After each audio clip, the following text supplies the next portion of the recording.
अस्सलामुअलैकुम व्यूअर्स। आज हम लोग फर्स्ट ईयर फिजिक्स के न्यूमेरिकल्स की बात करेंगे और हम चैप्टर 2 के न्यूमेरिकल्स की बात करेंगे और इसमें देखेंगे कि वेक्टर्स एंड इक्विलिब्रियम्स के अंदर हमारे पास कौन कौन से न्यूमेरिकल इंपॉर्टेंट हैं।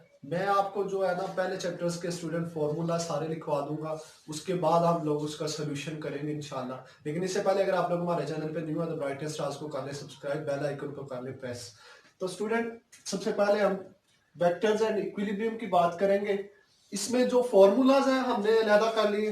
फॉर्मूलाज के अंदर हमारे पास डिस्टेंस के लिए अगर 2 पॉइंट्स का डिस्टेंस है हमारे पास स्टूडेंट, तो उसके लिए आपने second position vector resultant vector minus first करना है, मतलब second vector minus first vector कर देना, तो वो दो वेक्टर्स का डिस्टेंस आ जाएगा।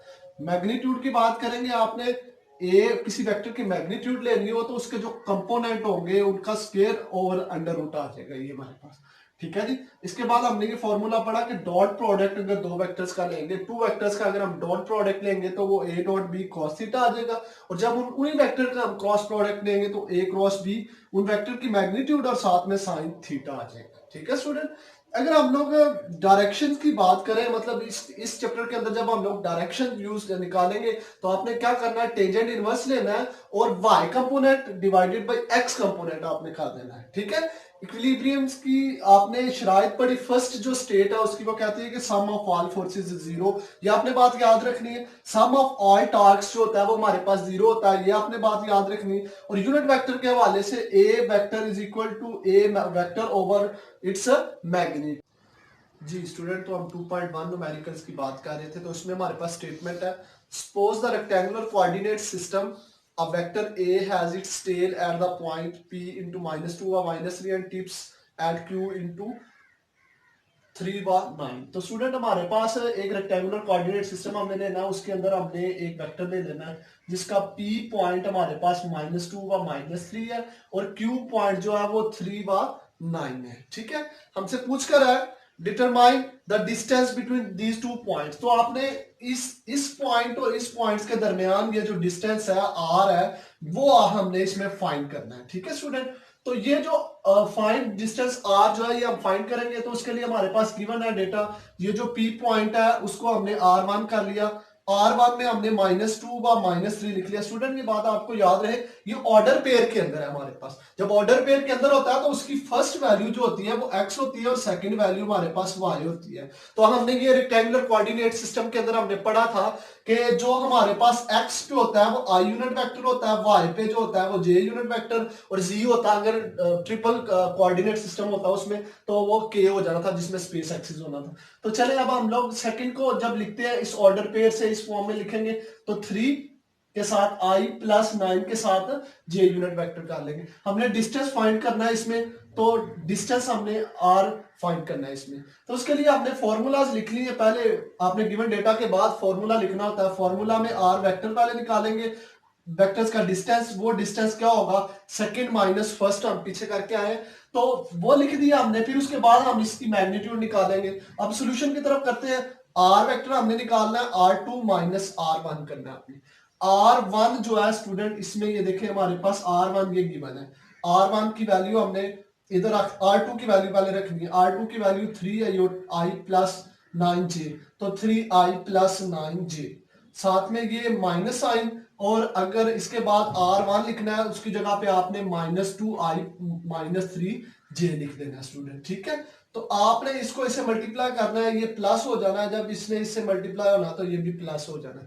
आगे हमने क्या किया कि इसमें जो i वाले हैं वो सेपरेट कर लिए, 3i प्लस 2i। ठीक है। उसके बाद j वाले हमने स्टूडेंट कर लिए इसमें, तो 9j 3j हमने कर लिया।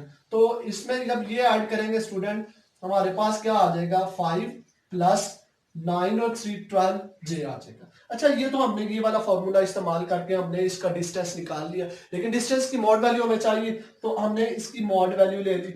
मॉड वैल्यू हमने पढ़ा था x, मतलब x मींस जो आपके पास अलोंग x एक्सिस वो वाला नंबर, और y मीन जो j यूनिट के साथ जो कोएफिशिएंट होगा, तो वो दोनों इधर 5 है student, on mod value is equal to 5 square plus 12 square आप लिख लेंगे तो ये 25 हो जाएगा हमारे पास, और ये हमारे पास जो है ये 144 हो जाएगा।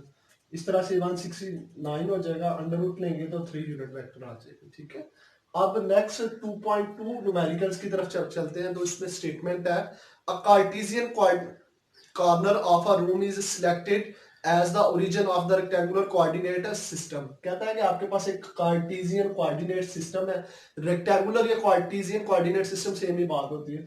तो कहता है उसका आपने एक कॉर्नर लिया है। ठीक है, उसके बाद if an insect is sitting on the adjacent wall of having the coordinate 2 or 3 where units are meters, what is the distance of the insects from this corner point। कहता है कि यहाँ पे एक इंसेक्ट है, यहाँ से चलता है, वो किसी पॉइंट तक जाता है हमारे पास P तक, ये आपके पास x जो है ये 2 यूनिट जाता है और y जो है वो 1 यूनिट जाता है। ठीक है, तो अब हमसे वो पूछ रहा है कि जी आपने बताना है इनका डिस्टेंस, मतलब यहाँ से यहाँ तक का जो डिस्टेंस है ना वो हमने इसमें बताना है स्टूडेंट। ठीक है जी, तो उसके लिए क्या करेंगे हम लोग, हमें ओरिजिन पे पता है कि रेक्टेंगुलर कोऑर्डिनेट सिस्टम है जहां टू का पैरेलल लाइंस आपस में इंटरसेक्ट करती हैं, वो point of intersection is called origin.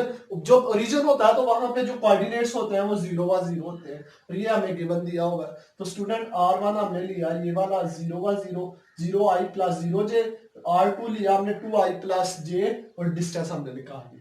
Formula लगाया second minus first vector, solution में डिस्टेंस निकाला, सेकंड वेक्टर की वैल्यू हमने पुट कर दी, ये वाली माइनस फर्स्ट वेक्टर की वैल्यू पुट कर दी, 2i माइनस ये माइनस जे लिख दिया प्लस जे, ये एज इट 0j आ गया। तो जब इसमें से ये निकाला तो हमारे पास 2j आ गया, इधर से j आ गया। अब हमने इसको डिटरमाइन करना है, under root 2 square plus 1 over ये 4 प्लस 1 5 हो गया, अंडर रूट 5 हो गया। तो इसको जब कैलकुलेटर से लेंगे हम लोग तो 2.24 आ जाएगा। ठीक है स्टूडेंट, आगे है ये इंपॉर्टेंट शॉर्ट क्वेश्चन है, ये जो हम बात करने जा रहे हैं इसकी इंपॉर्टेंट शॉर्ट क्वेश्चन है, और न्यूमेरिकल्स में कभी कभी लॉन्ग आ जाता है। कहता है कि what is the unit vector in the direction of a vector a is equal to 4i plus 3j। 4i plus 3j की सूरत में आपने ये वेक्टर दिया, आपने इसकी क्या बताना है, यूनिट वेक्टर बताना है। यूनिट वेक्टर आपने पढ़ा था कि a vector whose magnitude is 0 is called unit vector, an arbitrary direction हमारे पास a unit vector is equal to a vector over a vector mod value. तो हमारे पास ये यूनिट वेक्टर का फॉर्मूला है। फिर हम स्टूडेंट सॉल्यूशन में हमने क्या किया, पहले a मॉड, अच्छा तो हमने a mod value is equal to X square plus Y square under root है। तो स्टूडेंट हमारे पास यहाँ पे 4 स्क्वायर आ जाएगा, तो बच्चे यहाँ 3 स्क्वायर आ जाएगा हमारे पास ये 14, और यहाँ पे हमारे पास 9 आ जाएगा अंडर रूट, और यहाँ पे 5 आ जाएगा। फिर हम इस फॉर्मूले में वैल्यू सब्स्टिट्यूट करेंगे, ये वेक्टर ये गिवन है हमारे पास, ओवर ए मॉड वैल्यू हमने सब्स्टिट्यूट कर दी और ये यूनिट वेक्टर आ गया। अगर ये वीडियो अच्छी लगी तो हमारे चैनल को सब्सक्राइब करें और इस वीडियो को लाइक करें और बेल आइकन को प्रेस कर लें।